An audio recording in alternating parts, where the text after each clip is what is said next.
Hey guys, how's it going, Owners here?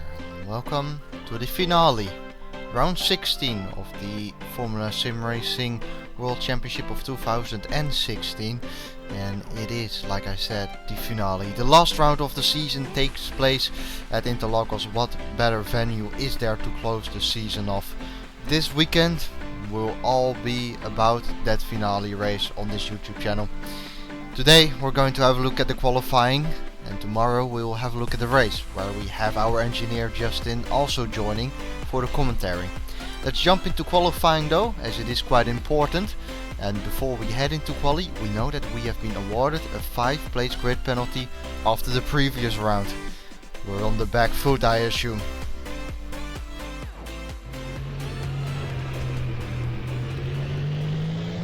So here we are then. Welcome to Interlagos, where the sun is shining. Temperatures are relatively hot, perhaps something you wouldn't always expect from Interlagos, but I can tell you that both qualifying and race will be driven in bone dry conditions, so there is no need to worry about the weather, which perhaps is nice for our engineer Justin Sutton, because he may already have quite a task ahead of him coming into this race, because the way it's looking at the moment is we are leading over Twister by 10 points.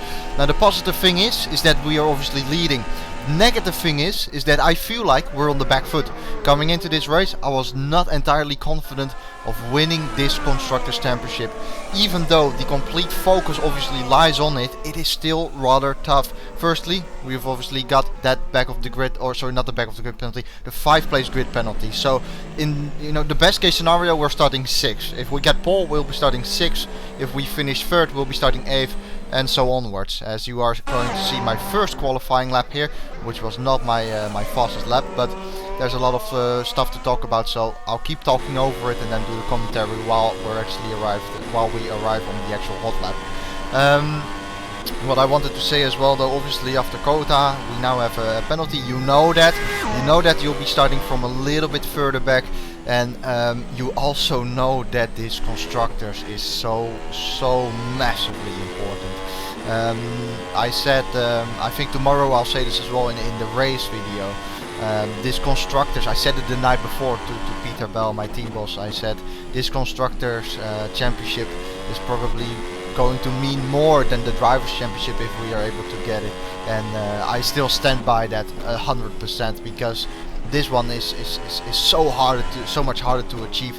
You fight so hard for it in order to make it work, and when you have a good day you only gain a couple of points usually, because Twister is such a strong pairing as well. They have such a strong pairing with Kiss and Brilliak, and sometimes obviously it's Mohammed Patel who drove for them before the season as well. For this round though, we have got Kiss and Brilliak who are driving for Twister, so they are the ones who need to score the points.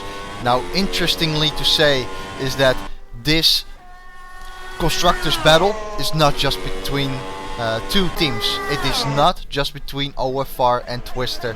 And now why do I say this? Well, let me explain you, as we have just completed our first. That puts us up in 2nd, so not too bad, but could be a little bit faster as well. But let me go back to that statement I made, where it's not just between two teams. There will be a lot of people denying this, but I think that it's clear to me. The Friday, we race on Sundays, the Friday before the race, Daniel Brewer, who's not only a driver but also in the team management, said that Twister has, so to say, brought out their full army. Michele D'Alessandro, who hasn't been driving since Spa, I think, something like that, is going to drive again. He has got quite a good relationship with Twister, so to say. Twister has got quite a broad network, so to say. Patel as well, obviously. So I think there are a few other drivers involved as well, who will make it hard for us to pass them, but will make it maybe a bit easier for a Twister car to pass them, obviously. And that's something which I wasn't entirely happy with. And when Dan said that at Friday, I think Greco was trying to race as well, but it didn't work out or something like that, but that's all speculation, so let's throw that in the bin straight away. As you're obviously on the hot lap. Now this is what put me in the final position, but basically where it comes down to is, I think we'll not only be driving against Twister, but obviously also, you know, their sister team, and I think honestly, I think he'll deny it. I'm sure he will deny it, but Michele D'Alessandro suddenly drives again for the last round in NetRex. You know, I think, I'm not entirely sure, but I think he'll be trying to make life hard for us as well. And I can understand that. So what we did in response to that, we got Kuba back. You know, I mean, if they are going to do it, we'll do it as well. We got Kuba back, who is driving tomorrow in the sister team for us, in OFR's sister team. And then we have Adam McQuire driving for Eventa as well. So it's a whole, you know, big battle, and I wasn't a fan of it. I really wasn't a fan of it, but we did it in response to what we got from the management, to what Dan said, with Michele obviously also coming back.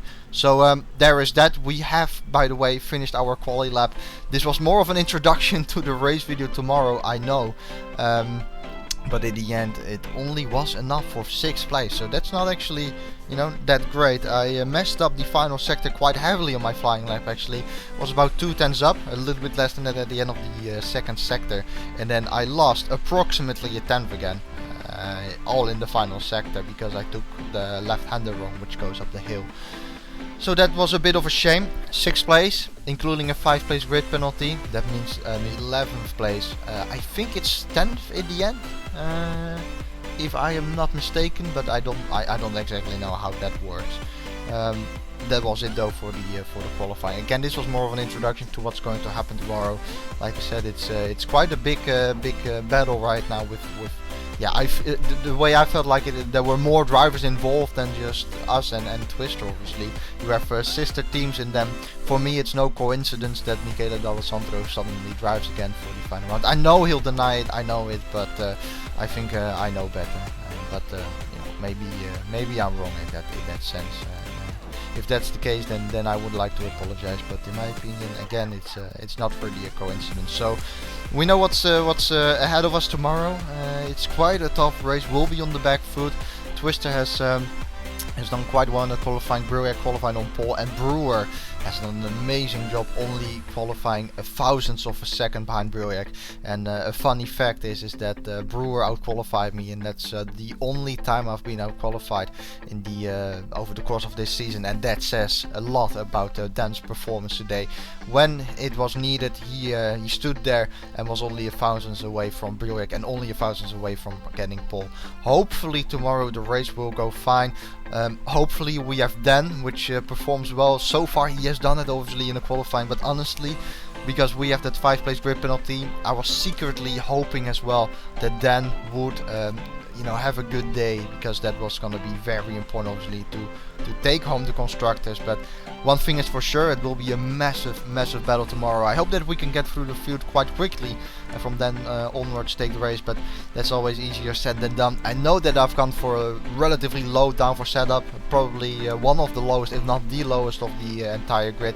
Didn't necessarily make me quick in quali because the rear end was quite loose, so I sometimes had to wait for getting on the power.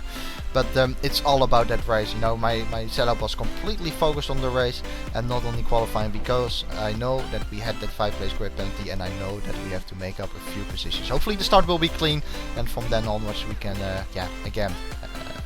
see how the race unfolds. So thank you all for coming, thank you all for watching. If you have enjoyed the video, I would appreciate a like. I'm gonna leave it at this. See you tomorrow, where Justin joins us for the race, and let's see if we can clinch the Constructors Championship.